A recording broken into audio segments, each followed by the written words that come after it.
இங்க முகம் மூடி யாரும் செல்ல வேண்டிய அவசியம் இல்லை, அனைவருக்கும் ஒரு வெளிப்படையான ஆட்சி தான் செய்வோம் என்று. அப்படி இருக்கையில் முதல்வர் அவர்களை சந்திக்க யார் முகத்தை மூடிக்கொண்டு அன்று வாகனத்தில் சென்றார்கள் என்பதை நிச்சயமாக மக்களுக்கு தெரியப்படுத்த வேண்டும் என்பதை இந்த நேரத்திலே நான் கேட்டுக்கொள்கிறேன். ஏன்னா அதற்கு காரணம் குதிரை பேரம் என்றால் இதைவிட ஒரு தலைகுனிவு இந்த வரலாற்று சிறப்புமிக்க அவையில் எதுவுமே கிடையாது.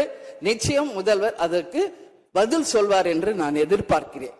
அதே போல அரசு குடும்பத்தில் இருந்து நான் வந்தவன் இல்லை என்று முதல்வர் சொல்லும் பொழுது வரவேற்றார்கள் அனைவரும். ஆனால் இன்றைக்கு அவருடைய ராஜகுருவாக இருப்பவரை மிஸ்டர் ரத்தன் பண்டிட் என்பவரை அரசியல் சிறப்பு அதிகாரியாக அரசு வேலையில் அமர்த்தியதை ஒட்டுமொத்த தமிழக மக்கள் சார்பாக வன்மையாக இந்த வரலாற்று சிறப்பு மிக்க அவையில் நான் அதை குறிப்பிட கடமைப்பட்டிருக்கிறேன். அப்படி உங்களுக்கு ராஜகுருவா இருந்தா உங்க பர்சனலா அவரை வச்சுக்கணும்.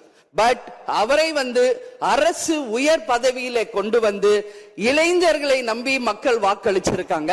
இந்த இளைஞர்களுக்கு நீங்கள் என்ன உதாரணத்தை சொல்கிறீர்கள், என்ன வரலாற்றை நீங்கள் சொல்ல விரும்புகிறீர்கள், வருங்கால இளைஞர்களுக்கும் எதிர்காலத்திற்கும் இதன் மூலம் என்ன மெசேஜ் நீங்க சொல்றீங்க அப்படிங்கறத நிச்சயம் தெளிவுபடுத்தணும்.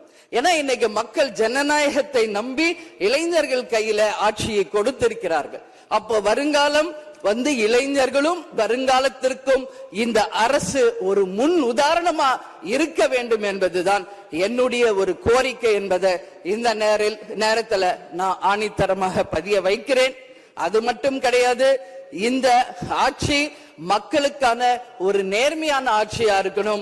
ஜனநாயகத்தின் மீதும் மக்கள் மீதும் நம்பிக்கை கொண்டு மக்கள் தீர்ப்பே மகேசன் தீர்ப்பு என்று சொல்லக்கூடிய அளவு எதிர்காலத்தில் இந்த ஆட்சி நிச்சயமாக இளைஞர்களுக்கும் எதிர்காலத்திற்கும் நல்ல வகையில எடுத்துக்காட்டாக இருக்க வேண்டும் என்று கேட்டுக்கொண்டு நான் சார்ந்த இயக்கமான தேசிய